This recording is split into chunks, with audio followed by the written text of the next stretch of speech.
make informed decisions. Without data, you're shooting or fishing in a barrel. Data, how many goals? When clubs go talk to sponsors about how much money they can get from them, usually they don't talk the same language of the business language of the marketing director of these companies. How much? What's your sponsor? What's your viewership?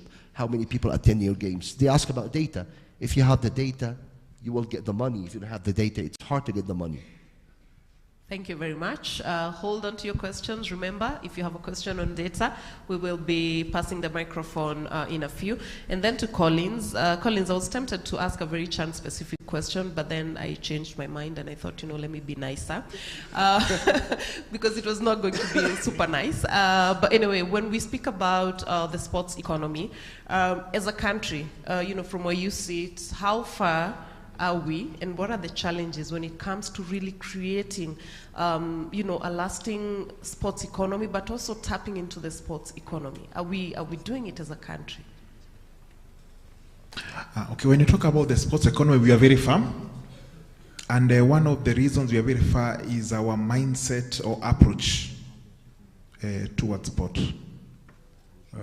Our approach toward the sport has traditionally been, number one, recreation, and if you look at it at the lower levels, sport is very vibrant in the school environment. The secondary school games actually that is the biggest game, the biggest game events we have in this country. Why? It's of course start from the school level, you go to county and you come national. Very vibrant.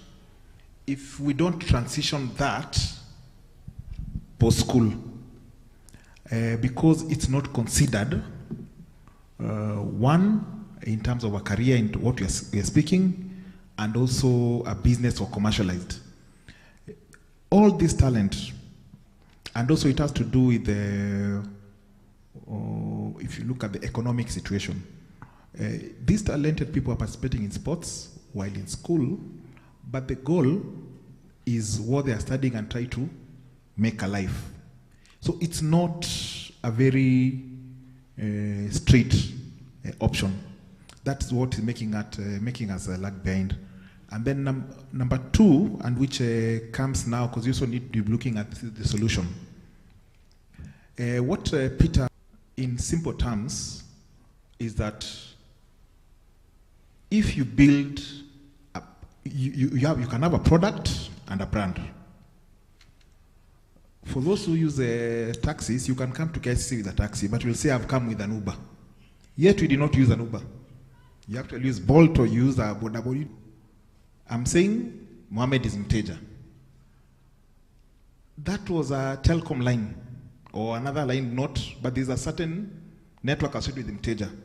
So those two examples tell you that the brand built